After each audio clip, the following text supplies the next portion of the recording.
Hey everyone, how's it going? Hope you all doing well and staying healthy. In this video, we want to take a look at the Model Y and give our take on the Model Y, what our thoughts are, as well as compare it next to a Model X. So next to a Model X, you can definitely see the size difference. Although the height of the Model Y is very similar to Model X, 64 versus 66 inch respectively, it's definitely a lot taller than the Model 3, although it shares majority of the component of the Model 3. It's 15% bigger than the Model 3, but it definitely look a lot like the Model X. Although the side profile looks more like a Model 3, it definitely looks more like a Model X bigger brother from the front and the rear, especially the rear. From the rear, the Model X has more present on the road at 79 inches wide versus Model Y at 76 inches wide. You also have automatic tailgate, which does not come with the Model 3. This is a hatchback for the Model Y. So overall, we think the Model Y will be a much better seller than the Model 3 in the years to come. Now, here's a all-wheel drive Model Y non-performance with the induction wheels. And with the induction wheels, I feel that it's more proportional than without them with the standard Gemini wheels. That gives you, I believe, a little bit more range, although the website Tesla indicate is the same, which I highly doubt. So we will have to determine that in real world testing if we still will have that 316 miles of range. The performance, on the other hand, with the Uber wheels, you will see a range reduction of about 15%, 15 to 20%. So huge impact, but if you're a fan of the 21-inch wheels, then by means, I'll go for it, and you can always get a aftermarket wheels for long road trip. So again, with the Model Y all-wheel drive, you have a EPA estimated range of 360 miles with or without the Gemini wheels. So if you get the induction wheels, per Tesla website, it's still the same range. Now the performance, you get 1 mile reduction with the Gemini wheels, and if you get the Uber wheels, it will be a 15 to 20% range reduction. From the side profile, you can see this is definitely a Model 3, just raised up. From the rear, I would say this looks more like a Model X, which is a good thing. We're glad that Tesla actually raised up the rear end there, making it look more present on the road. And again, from the rear side, it looks somewhat of a fusion between the birth of a Model 3 and a Model X child. That's how I see it. But overall, it's a good looking vehicle. All the chrome are deleted, so if you're a chrome fanatic, you probably have to re-chrome the Model Y. But most people nowadays are into the chrome delete. So I'm glad Tesla has brought this as standard. The induction wheels, these are 20-inch. So I'm glad that Tesla went with this instead of the 19s. It definitely looked more proportional. I'm sure that was mainly the reason why they introduced this induction wheel at 20-inch versus 19, which is what they had originally proposed. And proportionally with the fenders, it lines up pretty nicely, especially a raised vehicle like this. Inside wise, definitely Model 3. Everything in this Model Y is exactly like the Model 3 with the exception of the panoramic roof we'll see shortly.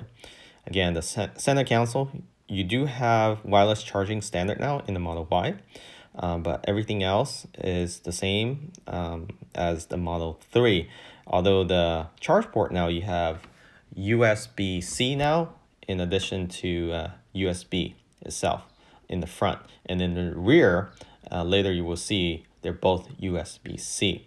So if you don't have that charging adapter for your older cell phone, glove compartment wise, everything else is pretty much the same as the Model 3. There's definitely no difference in the accessories.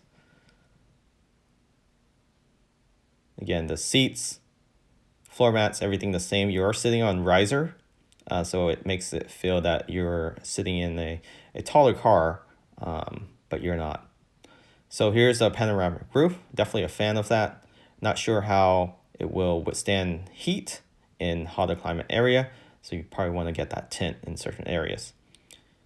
Again, here's a USB-C, 2 ports in the back instead of the regular USB 2.0, 3.0 they had before. And then here's the view from the rear seats. So the width, Legroom, pretty much the same as Model 3. You do have definitely a lot more headroom.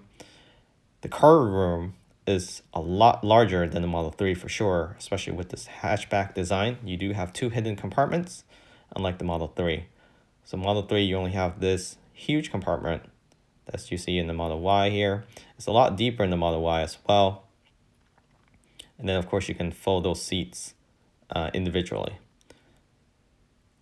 And the tailgate is automatic, open and close. You can do that from your app, from the button in the back, or on the screen. Here's some still images of the rear seats. Again, everything is very similar to the Model 3. You do have a lot more headroom and shoulder room, and that's because of the elevated roofline in the vehicle. The seats are slightly different. The center seat there, you actually can lift up that headrest when there's a passenger in the middle. Otherwise, it's lower, so you have more visibility for the driver.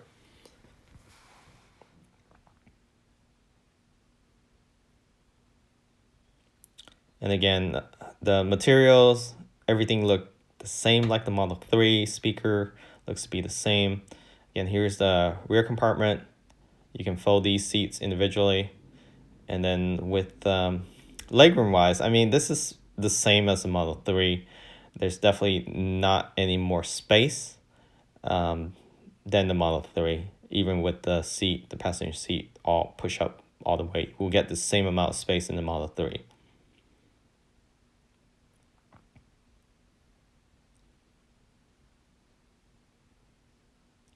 So again, here's a close-up from the passenger side of the center console.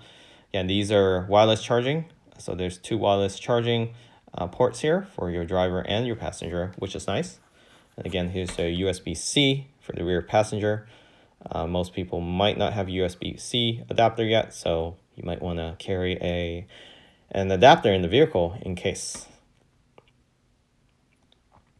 Here's a rear view of the panoramic roof. Definitely a huge glass, so not sure how this will withhold in the heat, but definitely a nice view from the rear passenger seats.